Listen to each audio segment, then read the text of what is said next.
La radio Génération, la première radio ivoirienne 100% développement durable au Trialogue, organisé par le PUN. Nous recevons sur les antennes de cette radio qui, je l'espère, fait plaisir à Alessandra. Nous sommes très heureux de vous retrouver. Alors, on va essayer de partager avec vous ces moments extraordinaires du Trialogue. Et vous, en tant que responsable de l'établissement de partenariat et de l'engagement des parties prenantes de BES.net de PUN, donnez-nous l'explication littérale du BES. BES. Oui, c'est le BES.net. En français, en fait, c'est le réseau sur la biodiversité et les services écosystémiques. Ah, d'accord. Ah, ça va mieux? Ça va mieux, ça va mieux. Soyez un peu plus explicite pour les auditeurs qui nous écoutent en ce moment. Qu'est-ce que cela veut dire le plus simplement possible? Ok, je commence par le concept de réseau. Réseau, d'accord. Donc en fait, et vous pouvez le voir aussi dans ma présentation, responsable partenariat, parce que en fait, quand on parle de la nature, quand on parle de la biodiversité, c'est toujours pour pas parler individuellement de nous, comme organisation ou individu, au peuple, mais c'est pour parler des groupes de personnes, des communautés, et dans notre cas, des 3 communautés principales, la communauté des scientifiques, politiques et pratiques en tant que les peuples autochtones, les communautés locales. Et donc, c'est pour ça que le réseau, en fait, pour connaître et pour faire dialoguer, comme ici, dans notre trialogue, ces 3 communautés. En tout cas, c'est très bien parlé. Mais quel est le concept? C'est votre institut qui a trouvé le concept du trialogue afin de permettre aux différentes spécificités de se croiser pour sortir quelque chose de bien. Alors, pourrez-vous nous présenter les principaux objectifs et les résultats attendus de cet événement? Ah oui, bien sûr.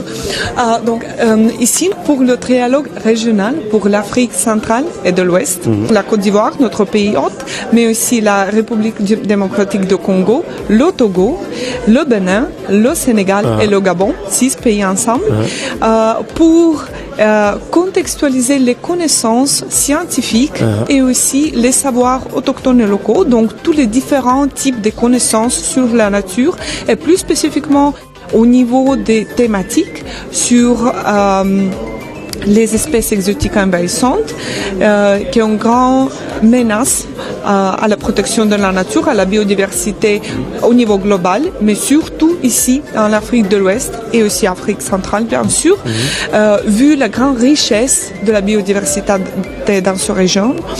Et donc, contextualiser ces connaissances globales, qu'est-ce que ça veut dire vraiment?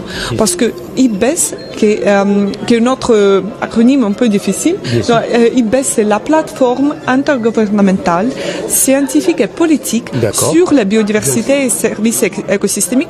Pour le mettre dans les termes un peu plus simples, c'est comme le GIEC, mais pour la nature. Bien sûr, je comprends. Pas pour le climat, mais pour la nature.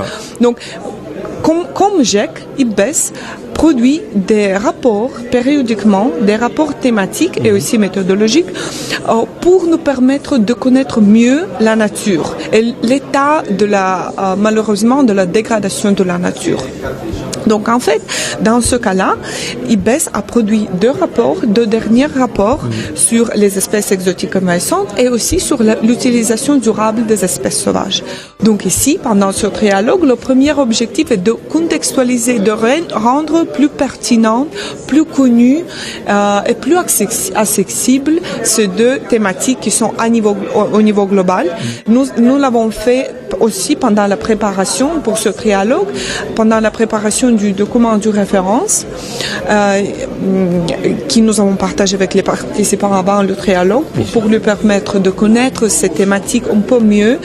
Au début de cet événement, les participants ont eu la possibilité de connaître les évaluations. Vous avez vu, le premier jour, c'était le professeur Focam et après ça, des autres experts, mais surtout les experts qui sont experts de IBES, qui nous permettent de connaître ces messages clés des évaluations. Et maintenant, les participants qui ont connu les messages clés, qui ont eu la possibilité hier de discuter qu'est-ce que ça veut dire la menace des espèces exotiques envahissantes spécifiquement pour le Sénégal, par exemple. Qu'est-ce que c'est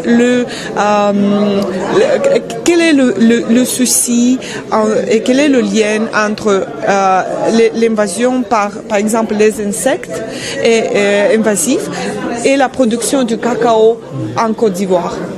Quel est l'impact au niveau économique pour ce pays, vu l'importance de ce produit? Nous sommes aussi allés à visiter un site très agréable de production du cacao où on a développé de bonnes pratiques, comment adresser ce défi.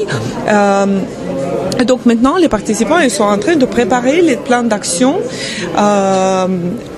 informés par les données scientifiques les plus mises à jour, comment je peux dire, les plus ajournées pour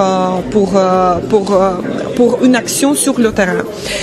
Et après ça, comme je dis, nous sommes allés aussi avoir les cas de succès. Mais il y a quelque chose qui me tracasse un peu. Face à la protection des biodiversités, à l'invasion, nous avons en face des entreprises qui fabriquent des pesticides. Et dans ces deux cas, comment est-ce que votre plateforme, votre structure fait face? C'est très compliqué en fait. Vous vous battez pour pouvoir promouvoir la biodiversité et de bloquer les envahisseurs. Mais je peux vous répondre avec un exemple très spécifique. Maintenant, les participants ils sont en train de compléter la co-création des solutions au niveau national pour adresser les deux défis dont j'ai parlé. Une partie très importante de ce travail est d'identifier les parties prenantes. Et comme partie prenante, on dit aussi le secteur privé. Parce que le secteur privé, c'est pas toujours une menace, mais c'est aussi, excusez-moi pour la banalité, mais c'est aussi une opportunité de collaborer avec le secteur privé, bien sûr. Comme l'engager pour faire face ensemble pour ces défis.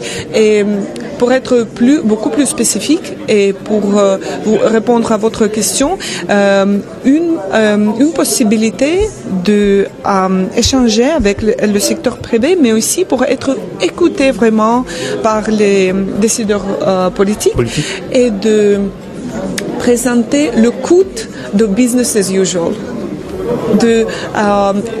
Une action limitée ou pas d'action.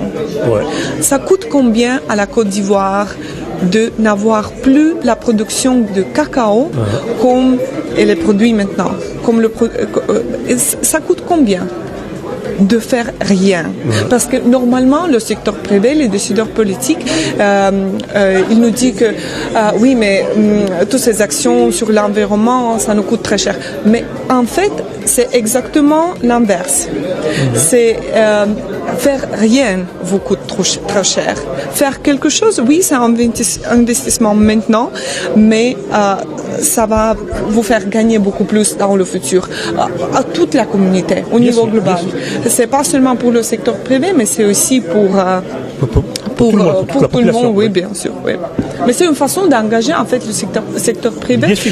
Et j'ai vu que les participants ils ont dit ça déjà, ils ont identifié quelques autres parties prenantes qui peuvent être engagées. En tout cas, dans ce trialogue, on est très heureux de voir tout le monde ensemble. Vous avez réussi votre pari. Toutes mes félicitations d'ailleurs, parce que là c'est très important de savoir que vous avez sur votre plateforme, vous êtes arrivé à mettre ensemble des scientifiques, des politiques, des pratiquants, et cela donne un résultat très intéressant. On aura l'occasion de vous recevoir pour faire un point général, de savoir dans quelles conditions on va se retrouver. En tout cas, pour la première radio ivoirienne 100% développement durable, on vous remercie et puis on sera là. Merci à vous. C'était un plaisir. Merci. Merci beaucoup.